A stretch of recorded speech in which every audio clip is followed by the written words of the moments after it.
going on here? What's going on? What's going on? Hey guys, it's me Sabrina again here from the Unlife, back for another video. And I know all of you are super interested in knowing how I managed to lose 12 pounds in 6 days. But first, a little backstory. So today was the big sort of summit conference meeting. Oh my gosh. It took forever. It was all day from like 9 a.m. to about 5:30, 6 o'clock. It was intense. It was one of those motivational how to organize yourself better and how to prioritize your work so you're not stressed and all of that, blah, blah, blah. But really, it was a nightmare. It definitely was. So to get to the point of the story, this video, basically, I'm here to confess to the world wide that I have officially fallen off of the wagon. I have been so hungry. Like, I need to eat breakfast, lunch, and dinner on time or things start going very awry. And so imagine I'm getting hungry in this meeting and for some reason my phone's not working. I've been trying to send a text message back home for like 3 hours and it wasn't working no matter how many times I restarted the phone. The LTE wasn't picking up and I couldn't log in on my computer because some reason, I couldn't tell you why, but for some reason I couldn't log on to the Wi-Fi that they provided with either my computer or my cell phone. So it was really just like everything was just getting to me. And so I knew that on my mind, I was thinking about food. Like, I want like a piece of cake. I want something sweet because right now life is just too much to handle. So I had to think to myself, what if I made a conscientious decision to take a break from keto?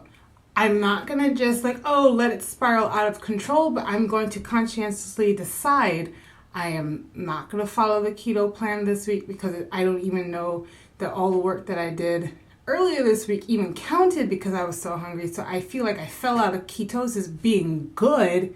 So I'm going to be bad and just eat what I want for this week because that's one less stress on my life. Because let me tell you, it's been hard to just find food that I can eat because every time I think I'm ordering just like a bed of lettuce with some protein on top, there's like corn in it, there's carrots, there's, all kinds of extra stuff that was never in the food description. Heaps of potatoes, croutons, like normally I'd be all up in that.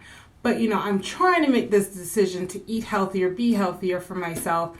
And Germany was just not having it for me. It was just not having it for me. Every time I was just thwarted every single time. And I was getting hungry and my head was hurting. So that's how I've fallen off the bandwagon. I have decided to just give keto a rest for the week until I'm back in New York next Sunday.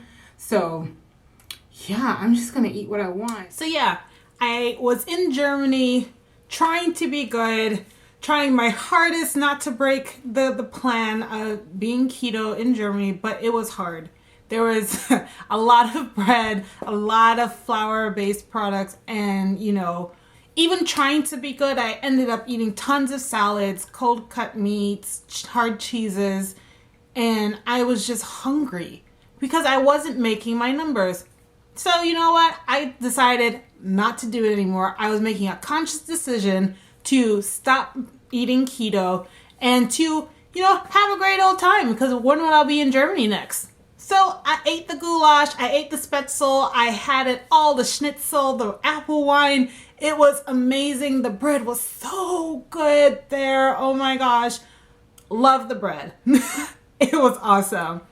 But what that meant is that when I came back to New York and I stepped on that scale on Sunday when I planned to get back on keto, I was 11 pounds heavier. Yeah, 11 pounds heavier. So that was 216.9. Yeah, I was on there at that weight. And not totally surprising, but a little bit surprising because, I did eat more, but nobody was expecting to see 11 pounds in like 5 days. That was a little shocking. So it was back to keto for me and eating a high fat, low carb, moderate protein lifestyle. And it's been kind of interesting getting back. I kind of forgot what it was like to transition back into keto. That keto flu is for real. For real. Although not as bad as the last time. The last time I was in a fog for about 3 or 4 days. I was wondering, should I be driving? That's how bad the fog was. It was just, my mind was just not computing anymore.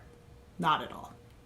So I was very glad to have it over this time within 3 days. So just so you know what I eat as far as my number goals. So in a day, I'm looking to eat about 1,600 calories. It's actually 1,614, but that's not that important. And then for protein, I'm at 81 grams. For total net carbs, I'm trying to be at 20 or under. Net carbs, again, is fiber minus your total carbs. And if you're eating prepackaged foods like Halo Top ice cream, which is really good, it's sugar, alcohols, fiber minus total carbs. That will give you your net carbs. So don't forget to take out the sugar, alcohols. And then for fat, I'm looking at about 135. So 135 grams of fat per day. What that actually looks like as far as what I'm eating throughout the day is a little bit different than most keto people because I don't like eggs, nor do I like avocados. So that's two pretty big fat hitters in the diet that I'm just not eating. So normally I start off my day with a kind of bullet tea instead of bullet coffee because I don't drink that either. So that's just MCT oil, 1 tablespoon, and 2 to 3 tablespoons of heavy cream in black tea with some sort of sweetener. Sometimes it's the sugar-free syrups, sometimes stevia, whatever sweetener I happen to have on hand. Then I sip that at work until about 12 o'clock. Then I will have 4 ounces of some sort of protein, whichever is on sale that week. For real, because yeah. So whatever's on sale that week, normally ground beef, ground lamb, ground veal are normally my top hitters. It's 4 ounces of that with a veg. You cannot avoid veg. That's where the majority of my carbs come from, is from green fibrous veg like broccoli and sometimes kale, although it's a little heavier than it should be. Kale and zucchini. I eat a bunch of that, Brussels sprouts, bok choy, sauteed in butter, because you can have butter too. Sometimes I have bacon inside of the Brussels sprouts because that's tons of fat as well. And that's what I normally do for lunch. Then I will do a snack just because I like it.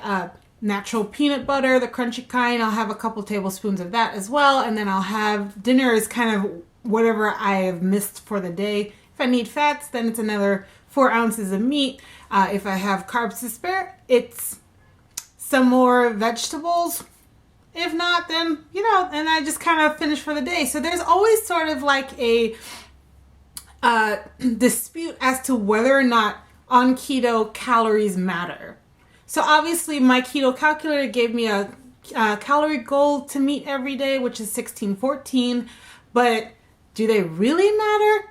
Some people say no, some people say yes. I think people who say yes are still in that old sort of diet mind frame, calories in, calories out. Let me remind you, I lost the 12 pounds with no exercise at all. I mean, I walked around for my job, so it was minimal walking around. I didn't run up anything, no sit-ups, crunches. Of course, working out is great, but I didn't do it. So 12 pounds and not a single exercise. So I know a lot of people are like, oh, well, that's just water weight. It's just water weight. Yeah, it was water weight, but it's gone now. So I'm happy for that. I lost 12 pounds. But the thing is, I know that keto works for me because I was doing keto before I went to Germany and decided to take this break. So I'm just trying to get back to it. And I'm very happy to see 12 pounds down, because the first time I started keto back in November of 2016, it was only about 7 pounds my first week. So 12 is so much better. Oh my God. So if you want more information about keto, about my keto process, you want to see what I eat in a day, then let me know down in the comments below, because I am going to be sharing lots more keto secrets that I have, some awesome subscriptions you can join, other websites for more information. I'll put links down below and other YouTubers who are talking about keto down below also, so you can check them out. Some of them have downloadable meal plans that you can do. There are other keto macro calculators that you can check out if you want to try this lifestyle as well. Thank you for watching this video, guys. If you haven't subscribed, please hit that subscribe button down below. Thumbs up this video if you're interested in hearing more about keto, and